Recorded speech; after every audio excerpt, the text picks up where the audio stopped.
Me llamo Clara Whitmore. Serví 23 años en el Cuerpo de Marines de los Estados Unidos, los últimos 5 como mayor general. He liderado misiones que la mayoría de los civiles ni siquiera podrían soportar leer. He abrazado a soldados ensangrentados. He firmado cartas que ningún comandante quiere escribir jamás. Pero nada, ni Kandahar, ni la evacuación bajo fuego, ni siquiera el momento en que me colocaron la Cruz del Valor en una cama de hospital. Nada me preparó para lo que sentí al volver a casa. Era el 65 cumpleaños de mi madre. La fiesta fue en el Salón Hawthorne, la versión de clase alta de Everstead. Cuando entré solo, todas las cabezas se giraron y con la misma rapidez se alejaron. Mi padre me dirigió esa media sonrisa cansada, la que recordaba de cuando tenía 13 años y dejaba rastros de barro en la casa. Mi hermana, Isabelle, hizo sonar su copa de vino y dijo lo suficientemente fuerte para que toda la sala lo oyera. Vaya, vaya. Mira quién lo hizo. No sabía que todavía te invitaban a estas cosas. Su marido se rió entre dientes tras su bourbon. Mi madre apartó la mirada. Nadie se puso de pie. Nadie ofreció asiento. Me quedé allí parado un buen rato y luego me senté en la única silla libre cerca de la puerta de la cocina, lo suficientemente cerca como para oler a ajo quemado y jabón de platos. Nadie me preguntó cómo había estado. Alguien bromeó sobre si había empezado a buscar trabajo en el supermercado ahora que estaba jubilado. No dije nada. Simplemente me quedé allí sentado, sonriendo levemente, dejando que todo ardiera silenciosamente bajo mi piel. Lo que no sabían era que acababa de rechazar un puesto clasificado en el Pentágono porque me negué a firmar un contrato de armas en el que no confiaba. Que todavía llevaba una cicatriz de bala debajo de la clavícula. La semana pasada firmé unos papeles para acoger a la hija de un hombre que murió bajo mi mando. Y justo cuando se estaba sirviendo el postre, una nueva voz irrumpió entre el tintineo de las copas. Firme, deliberado e inconfundiblemente militar. «Disculpe», dijo, acercándose a nuestra mesa. «Señora, bienvenida de nuevo». Mayor General Whitmore. Se pudo haber oído un tenedor golpear el suelo. No había vuelto a Everstead en más de 14 años. 14 años de zonas de combate, reuniones informativas al amanecer y noches dedicadas a escribir nombres en cartas de condolencias. Caminé por campos minados en Kandahar y me senté en silencio junto a madres que preguntaban por qué no era su hijo el que regresaba a casa. Y ahora, aquí estaba yo, entrando al Salón Hawthorne con el único par de tacones que aún tenía, un sencillo vestido azul marino y el cabello recogido como si fuera memoria muscular. Nadie se giró, en realidad no. La anfitriona miró su tableta y dijo: «Estás con el grupo de Whitmore». Como si hubiera llegado tarde a algo sin importancia. Me condujo hasta el extremo de la mesa iluminada con velas, junto a las puertas batientes de la cocina. Una brisa fría se colaba cada vez que se abrían. Me senté sin decir palabra. No tardó mucho. «¿Ha vuelto?», pensé. Todavía estaba en el extranjero. Todavía no se había casado. ¿Eh? Levanté mi vaso de agua y miré a través de él como si fuera una lente, esperando que si lo sostenía allí el tiempo suficiente, las voces se disolverían. Pero no lo hicieron. Nunca lo hicieron. Mi hermana, Isabelle, hizo su gran entrada como siempre lo había hecho, llegando justo lo suficientemente tarde para llamar la atención. Vestido carmesí, cabello ondulado, tacones como estiletos. Caminó directamente hacia la cabecera de la mesa y besó la mejilla del alcalde como si fueran familia. «Es un gran honor», dijo radiante, liderar New Horizons en su siguiente fase. Ella no me miró. Ni siquiera una mirada. Nuestra madre se puso de pie para dar su discurso. Su voz resonó clara entre los murmullos y los cubiertos. Habló sobre la familia, la resiliencia y las bendiciones. Elogió la organización sin fines de lucro de Isabelle, felicitó a su primo Reed por entrar a la Facultad de Medicina y presumió de un niño de 5 años que deletreaba Bewin. Pero no mencionó a la hija que había llevado la bandera estadounidense en su hombro a través de 3 continentes. De todos modos levanté mi copa porque mi mano necesitaba algo que hacer. Una tía abuela se inclinó a mi lado y se ajustó los lentes bifocales. «¿Qué haces en el ejército, querida?» «Logística. ¿Raciones? ¿O algo relacionado con suministros?» Sonreí cortésmente. «Algo así». Ella asintió, satisfecha. La verdad no encajaría en su versión de patriotismo. Y honestamente, estaba demasiado cansado para encogerme para su comodidad. Después de que se sirvió el pastel y la charla trivial terminó, Isabelle finalmente se dirigió hacia mí. Ella se inclinó toda. Encanto y artificios susurrados en mi oído. Realmente no deberías haber venido. Mamá no quería que el ambiente de esta noche se viera eclipsado. No respondí. Me quedé mirándola fijamente, la misma chica que una vez me rogó que no fuera al entrenamiento básico y que nunca me contestó cuando lo hice. La misma chica que me copió la tarea en la escuela y me echó la culpa cuando nos atraparon. De alguna manera, todavía creía tener derecho a contar mi ausencia. Me quedé callado porque sabía que la historia que estaba contando ahora estaba a punto de desmoronarse. Aún no lo sabían, pero algo se avecinaba. Algo real. A la mañana siguiente, la habitación del motel olía a lejía y aire acondicionado, y nada más. Nadie me había ofrecido alojamiento, ni por cortesía, ni siquiera por imagen. El único mensaje en mi teléfono venía de mi padre. Gracias por venir. Tu madre está cansada y no tiene ganas de recibir visitas. Dejé el teléfono boca abajo sobre la mesita de noche y salí a las 2 calles familiares de Eberstadt. No tenía un plan, solo la necesidad de respirar un aire que no estuviera perfumado por el pasado. Pero esta ciudad tenía una forma de conducirte hacia cosas que no habías pedido. 2 cuadras más adelante, me encontré frente a New Horizons, la marca y organización sin fines de lucro de Isabelle. El escaparate estaba cubierto con una pancarta promocional a tamaño real. Allí estaba ella, de pie, orgullosa, con un uniforme azul marino a medida, con botones y tacones de latón. Una medalla de estrella de bronce prendida con un broche en el pecho. Excepto que no era una medalla cualquiera. Era el antiguo diseño de estrella de bronce, el que se retiró del mercado hacía más de una década debido a un defecto de grabado. Nunca se pretendió distribuirlo. La única forma de que alguien lo tuviera era si lo hubieran tirado o lo hubieran robado. Y allí estaba ella, usándolo como si fuera parte de su atuendo. Debajo de la foto, el título decía: Del legado familiar al deber cívico. Fue entonces cuando recordé sus palabras de la noche anterior, dichas entre risas a un invitado mientras tomábamos champán. Mi hermana intentó entrar en el ejército, pero no era para ella. Aprendí de sus errores. Me quedé allí, con la boca seca y el estómago frío. No entré. Simplemente me di la vuelta y caminé calle abajo hacia el lugar que conocía como mi hogar. La librería de mi padre todavía tenía el mismo olor a polvo, la misma campana de bronce que tintineaba cuando se abría la puerta. En su escritorio había un certificado enmarcado, mi nombre estaba escrito en él, debajo de un título falso, al lado de una foto recortada a la perfección para poder quitarle cada cinta. Lo recogí. Entró desde la habitación de atrás. Se detuvo cuando lo vio y no dijo nada. ¿Por qué?, pregunté. Él suspiró. Tu madre no quería que te consideraran alguien que ha matado gente. Isabelle encaja mejor, es amable con el público. No dije ni una palabra. Simplemente doblé el certificado una vez y lo guardé en el bolsillo de mi abrigo. No tenía planeado asistir a la gala de recaudación de fondos de Isabelle, pero después de la estrella de bronce en la ventana y el certificado falsificado en el escritorio de mi padre, algo dentro de mí me picó, no de ira, sino de claridad. Necesitaba ver qué historia iba a contar a continuación. El salón de baile del Eberstadt Country Club estaba decorado para impresionar, candelabros de cristal, pisos pulidos, un cuarteto de jazz en un rincón y una lista de invitados cuidadosamente seleccionada llena de sonrisas demasiado blancas para ser reales. Revisé el plano de asientos y, como era de esperar, me encontré en la mesa 12, convenientemente ubicada entre las puertas del baño y una estación de carrito de servicio. La mujer frente a mí estuvo revisando su teléfono todo el tiempo. El hombre a mi lado ya estaba tomando su segundo bourbon, tarareando desafinado con la banda. No me importó. Me dejaron en paz.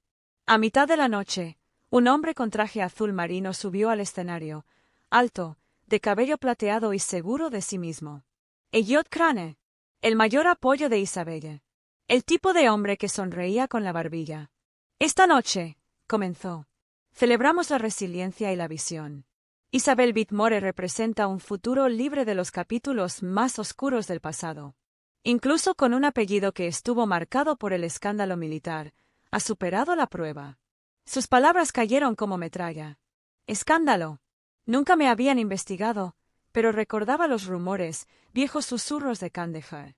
Me evacuaron a mitad de la misión tras ser alcanzado por metralla durante una operación de rescate. Algunos pensaron que había abandonado el puesto. Presenté mi informe. El asunto quedó resuelto. Pensé que esto era el final. Al parecer no fue así. Me alejé de la mesa, mis tacones silenciosos contra el pasillo de mármol. Solo necesitaba un segundo de aire, un segundo sin girar. Pero entonces oí voces apagadas detrás de la puerta del comedor. Dos mujeres, una de ellas Isabelle. Nunca se defiende. Eso es lo mejor, dice Crane. Si alguna vez necesitamos cerrar la puerta, esa vieja carta que escribió debería bastar, la de su compañera de escuadrón. Demuestra que encubrió a alguien. Es todo lo que necesitamos. La sangre desapareció de mi cara. Solo había una carta a la que podía referirse, la que escribí en una cama de hospital, la que protegió al capitán Miles Bennet. Había enterrado esa carta como enterré la culpa. Ahora sabía quién lo estaba frenando. En el motel, me senté en la oscuridad con nada más que el zumbido del aire acondicionado y el peso en el pecho. Esa carta. No había pensado en ello en años. Lo escribí cuando todavía estaba bajo los efectos de la morfina, con una gasa presionada contra mis costillas y sangre en mis botas. No fue una confesión. Fue una decisión. Uno que hice para un hombre que no merecía ser sacrificado a la burocracia. Capitán Miles Bennet. Ese día, en Kandahar, había tomado una decisión tomada en una fracción de segundo. Desvió la ruta de evacuación para salvar a un grupo de civiles, rompiendo el protocolo en el proceso. Funcionó. Salvó vidas. Pero no estaba limpio y alguien tenía que responder por ello. Ese alguien debería haber sido yo. Así que escribí la carta y le dije al comando que lo había ordenado. Lo protegió. Murió una semana después. Ahora Isabelle lo tenía. Crane lo tenía. Y lo usaban como munición. Saqué el baúl de despliegue del armario del motel. Estaba abollado, polvoriento y todavía olía ligeramente a arena y diésel. Lo abrí con dedos que temblaban más de lo que quería admitir. Enterrada bajo un uniforme militar enrollado y un viejo manual de campo había una carpeta desgastada. Dentro, la carta original. Mi borrador. Mi letra. Y debajo de eso, algo envuelto en tela, el halcón plateado. Era una pequeña insignia, no más grande que la uña del pulgar. Miles me lo había dado la noche anterior a esa misión. Tú eres quien hará lo correcto, incluso si quema, había dicho. Le di la vuelta y recorrí con mis dedos el suave metal. Entonces lo sentí, una costura tenue. Con el corazón latiéndole con fuerza, tomé mi cuchillo y con cuidado abrí la parte de atrás. Dentro había una tarjeta micro SD. Lo miré fijamente durante un largo rato y luego lo introduje en el lector de mi computadora portátil. Tardó unos segundos en cargarse. Entonces apareció una carpeta, Keyfield Confidential, 3 archivos de audio. Le di al play. Una voz baja y firme. El manifiesto dice suministros médicos.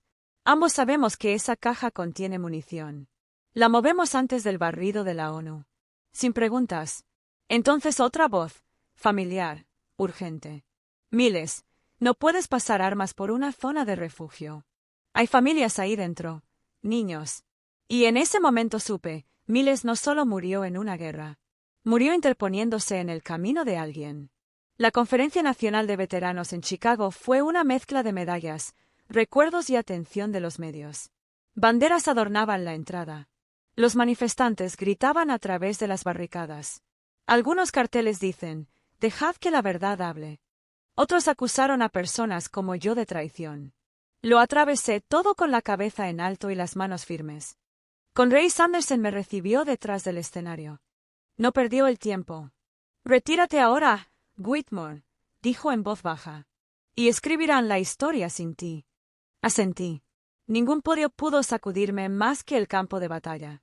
Las luces del auditorio se atenuaron. Subí al escenario con un sencillo traje negro, sin cintas ni decoraciones, solo mi nombre y la verdad que llevaba dentro. Solía pensar que el honor era algo que alguien más te daba, comencé. Pero la guerra te enseña lo contrario. El honor es lo que proteges cuando nadie más lo hace. Presioné un botón. La pantalla detrás de mí se iluminó. Primero, Kandahar, imágenes de humo, escombros y civiles siendo rescatados de los muros derrumbados. Luego vino el audio. La voz de Miles se reprodujo sobre imágenes fijas del campamento. No se pueden pasar armas por una zona de refugio. Hay familias ahí dentro. Niños. Y por último, el tercer archivo. Si no lo logro, dijo Miles con voz temblorosa pero firme. Dígale a Whitmore que ella sabrá qué hacer. Me quedé quieto y dejé que el silencio respirara.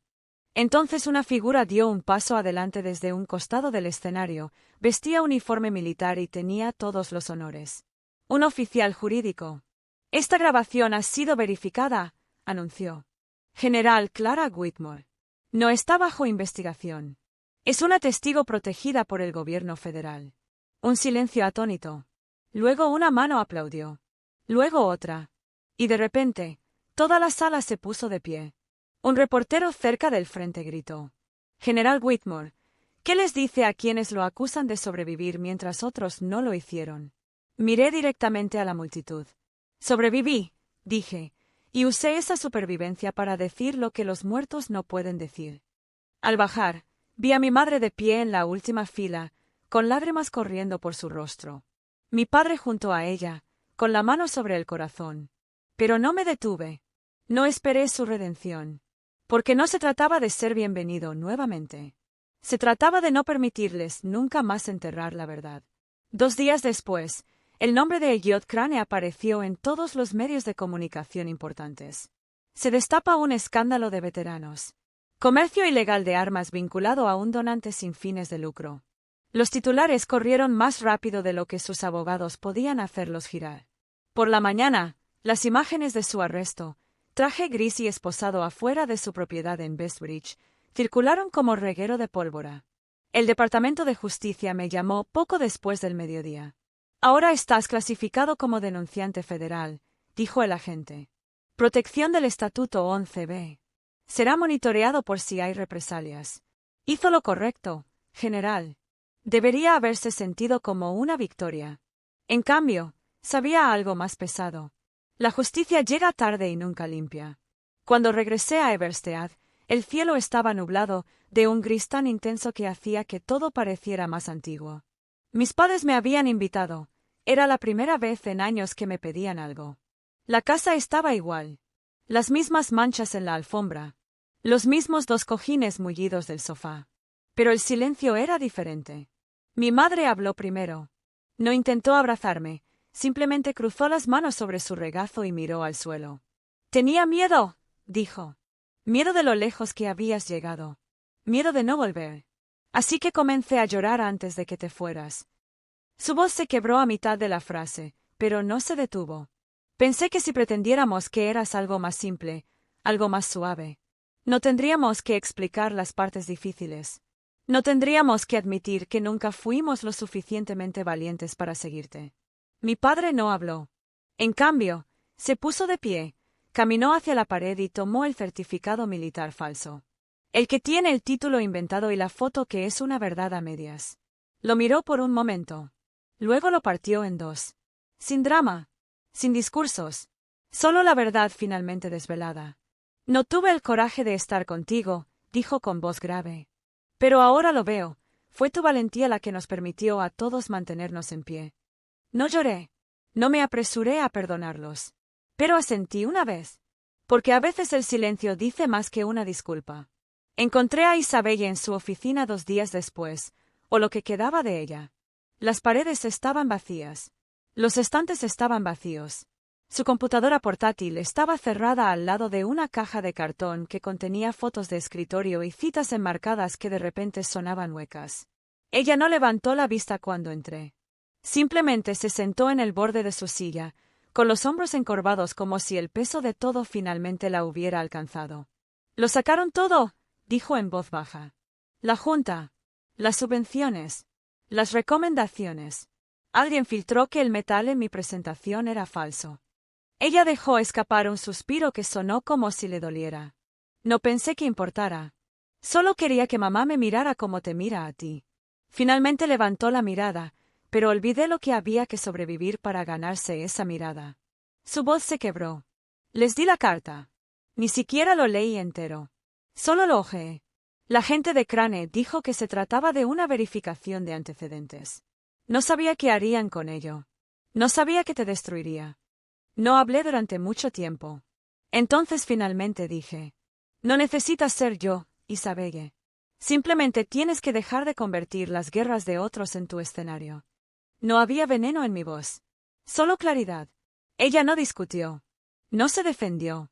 Ella simplemente asintió, como si tal vez, por primera vez, finalmente viera la línea entre la admiración y el robo. Y que lo había cruzado. 3 meses después, el Centro de Recursos para Veteranos Marcus Bennett abrió sus puertas en las afueras de Everstead. La ciudad que una vez me dominaba ahora permanecía inmóvil, hombro con hombro, bajo las banderas y la luz de la mañana.